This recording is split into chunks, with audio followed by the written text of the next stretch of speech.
All right, hello and welcome back to another wee bit of a video. Today's video, we're going to be talking about the Charlotte Hornets. They have been on a phenomenal run. They've gone from very low in the standings to being a team that is looking like they're playoff bound. They just put the smackdown on the Boston Celtics. This was a huge statement win for the Charlotte Hornets, not only because it's the Celtics, but also it puts them above 500. If you guys don't know what I mean by 500, it means your record in terms of win-loss is the exact same. If you're above it, it means you have more wins than losses.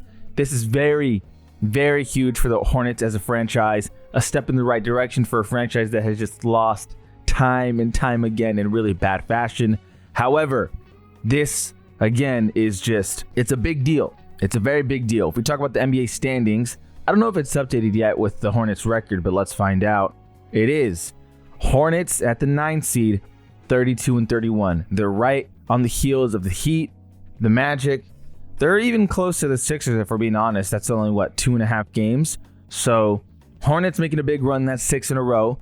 And things are getting very interesting. Let's talk about, when we talk about the Charlotte Hornets, let's be honest, we got to talk about LaMelo Ball, Knuppel, and Brandon Miller. Those three names, those are the three names that you really do have to focus on about this roster. Real quick though, I do want to, get some quick reactions. This was posted on Reddit 49 minutes ago. The Charlotte Hornets defeat the Boston Celtics 118-89 to win their 6th straight. They're now 16-4 over the last 20 games. And mind you, they're 32-31 now, but they were at some point this season 15-27. So they have absolutely flipped the switch. But some early reactions, some people, definitely going to be excited. Nah, I'm about to start talking irrational. And absolutely you should if you're a Charlotte fan. I mean, this is the best you've been in so freaking long. I remember going to Bobcats games growing up where they would offer 5 games and one of them was to see Kobe or LeBron. This team gives everyone in Charlotte reason to go see them. When us Hornets fans say we used to pray for times like these, it comes with 20 years of mix of mediocrity and downright awfulness. What a time to be alive. And yeah, I cannot agree more. I still remember those days where really I'm 25 years old. I can't remember a time where the Charlotte Hornets were ever this positive. And then another post, with their win against Boston, the Charlotte Hornets now hold a winning record of 32-31. Something they haven't achieved since the 2021-2022 season. That is pretty bad. They were 43-39 in 2021-2022, but damn, not a lot of success. Anyway, and going to talk about the roster, if we're going to talk about the Hornets, we got to talk about 3 players like I mentioned before. LaMelo Ball, you see here, Knuppel, and Brandon Miller. These guys are just absolutely hoopers, all 3 of them. And don't get me wrong, there's more to the Hornets than just them.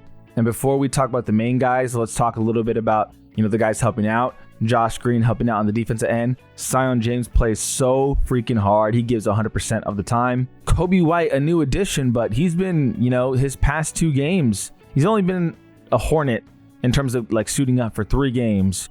But the past 2 games, he's put up 15 plus. So Kobe White's looking pretty good.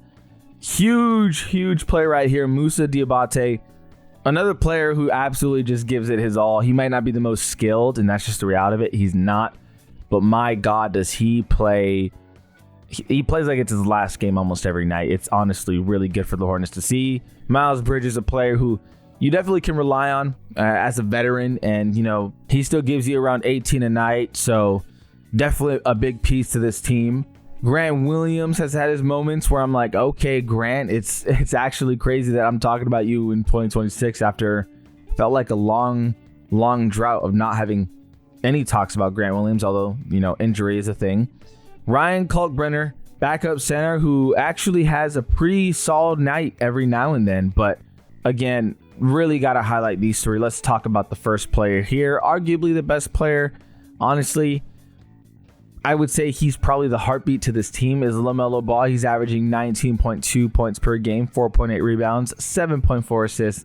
Not a good field goal percentage, but there's no lie to say that this guy is the heart and soul of this team. They actually love being able to play with his style. And look, there may be a lot of frustration from the injury department. There may be a lot of frustration that, LaMelo has these games every now and then where it's like, dude, what is that?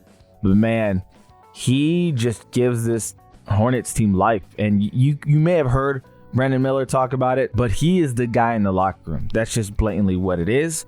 And my biggest thing, honestly, if we're going to talk about the Charlotte Hornets and their ability to make a playoff run, is, for one, if all of them are healthy, great. But is LaMelo going to absolutely turn things on? And what I mean is, hit his crazy step back threes, off balance, just the most ridiculous stuff that you'll see.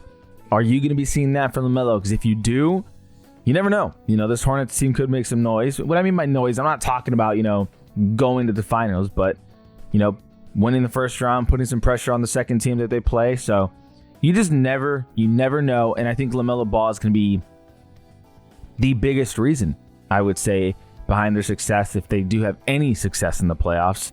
Then you got to talk about Brandon Miller. Brandon Miller's probably been their most steady player.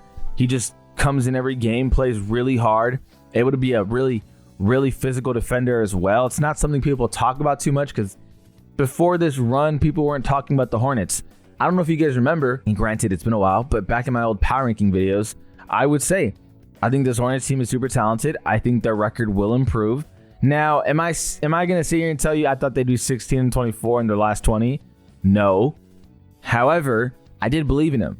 And Brandon Miller was a big piece as to why. A dude who's just a very, very natural gifted scorer, super freak athlete. We talk about it a lot with NBA players, and Brandon Miller is on the higher end of that scale of super freak athlete. The dude can just do it all. And then Knuckle, who I would say is going to be rookie of the year. I mean, this one took me a bit by surprise. I think he's just been so efficient, especially from three. I think he's like 40 some percent. Let me get the number for you guys. He is 43% from three, and he has broken the rookie record.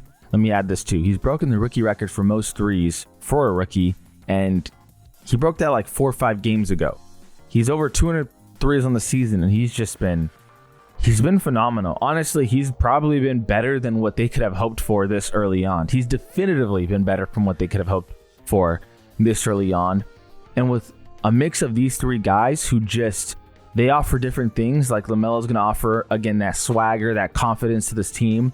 He's obviously going to add that playmaking and that wild card of he could really just go crazy on any given night.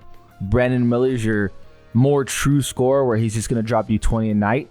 Through the struggles of whatever the offense might go through, he's just going to get you those buckets, and he's going to bring good, hard physical defense. And Knuckle is just efficient as hell. I mean, a guy who 43% from three says a lot, especially when you're shooting him at a high volume. That is just so insane. And he's doing it. He's absolutely doing it. You know what you're getting from, these guys, and it's working. The flip has switched. The switch has flipped. That's what I should say. I said it the other way around. But to go from 15-27 to 32-31, teams might take it lightly, but this is a statement win, 118-89. How could you not say, damn, okay, this team's definitely on the rise? Because, let's be honest, they are. The Hornets are absolutely buzzing all over the NBA right now. And I know that might sound weird, but let's just be honest. Let's just keep it a buck. This team is the hottest team in the NBA. There's not any other team who's just, again, 16-4 on their last 20 games. Okay, real quick, I lied. The Spurs are also 16-4. But I think the difference between the Spurs and the Hornets is the Spurs have been good all season. The Hornets were at 15-27, and then they became who they are now. So I lied. But at the same time, I'm not lying in that they're the hottest team in the NBA off of the fact that they have made up the most ground. That's just even then, it's the same. 16-4. There's no other way to change. I think I'm just trying to convince myself that I was right. I wasn't right. I lied. Okay. Nevertheless, though, they're tied for the hottest team in the NBA. You can't deny it. That's what it is. I greatly appreciate. Actually, you know what? Before I even end the video, they technically do have the longest active winning streak in the NBA. So maybe they are the hottest team in the NBA right now. I'm just saying, no other team has 6 wins in a row. I'm just saying, putting that out there. Greatly appreciate you guys for watching. Feel free to like, subscribe, because it's a long way to help the channel. As always, this is We've been different. We've been different. And we out.